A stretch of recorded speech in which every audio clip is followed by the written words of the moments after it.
And it was a big night for some young stars in the NBA. Victor Wembanyama stayed absolutely dominant. 24 points, 15 boards, and flawless shooting in the Spurs win over Toronto, continuing his MVP caliber start. Meanwhile, rookie VJ Edgecombe exploded for 26 points and 7 assists in Philly's victory, flashing elite playmaking next to Tyrese Maxey, two young stars making early season headlines. And with that, we got to welcome an NBA analyst for CBS Sports, Gonzalez, for his NBA Week 1 awards. And as we just saw there, Wemby has been absolutely unstoppable, averaging 33 points, 13 boards, 6 blocks per game, making NBA history through Week 1. Is he your Week 1 MVP? Yeah, he's got to be, Katie. There's some stiff competition here. Reigning MVP, SGA, has already gone for a career-high 55 points. He's been fantastic. And then Joker, Nikola Jokic, of course, I still think best player in the world, averaging a very casual triple-double. But Wemby has been outrageous. As you mentioned, those numbers, a 31-point double-double, almost 5 blocks per game, and a steal and a half per game. He's going to be the runaway winner for Defensive Player of the Year, Katie, provided that he clears that 65-game threshold that is required to qualify for awards. Offensively, last year, people complained about his shot diet. My guy Brad Botkin wrote about it, how he was taking too many threes, took almost 9 threes per game a year ago.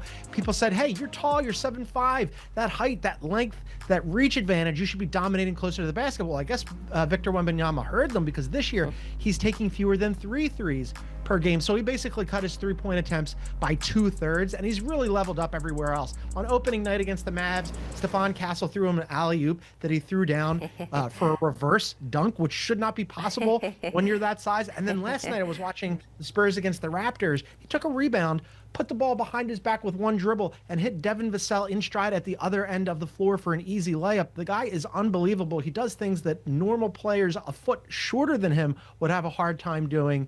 Week 1 MVP for sure. Well, and his season was cut short last year, so it almost feels like he's making up for a little bit of a lost time here with a little extra razzle-dazzle. Let's move now to the Rookie of the Year, at least for the first week. VJ Edgecombe off to a historic start here, breaking rookie records and forming really a dynamic duo with Tyrese Maxey. I know that you are a Sixers fan here. Talk to me about Edgecombe. Fan might be a little strong. It's been a rough run with me in the Philadelphia 76ers. I would say I'm a follower of the 76ers. I covered them for a long time up close. We'll put the fan word aside for a second. I will say, this is sort of a little surprising, right? Because Cooper Flagg, everybody has had eyes on him. He got off to a little bit of a rough start. Not a great first game. Wasn't great last night in Oklahoma City.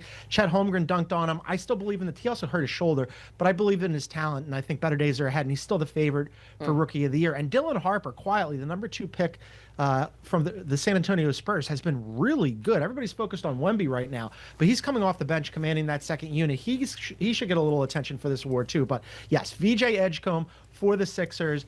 They really lucked into this player here, Katie. I mean, there was some question about whether or not they were even going to be able to keep their pick. They keep their pick, then they move up in the lottery to number 3, and they select VJ Edgecombe, and they pair him in that backcourt with Tyrese Maxey, and those two guys together have been absolute dynamite. You have Joel Embiid, who's playing, but he's on a minutes restriction, and he's not playing back-to-backs. No Paul George yet. No Jared McCain yet. So all of a sudden you're thinking, oh man, this is going to be tough sledding for the Sixers.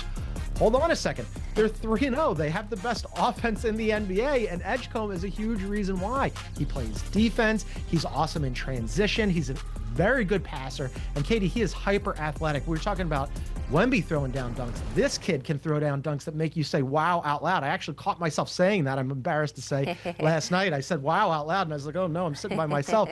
But yes, I'm not saying he's going to win Rookie of the Year, because again, stiff competition, but so far off to a really good start. Well, I mean, the way that the Sixers are playing, you may go from a follower to a fan again. We shall see there. We got to go quickly, about 30 seconds or less. Give me your mid-season medallion player for the week. Yeah, we're going to go and have a little fun with this. It's Draymond Green.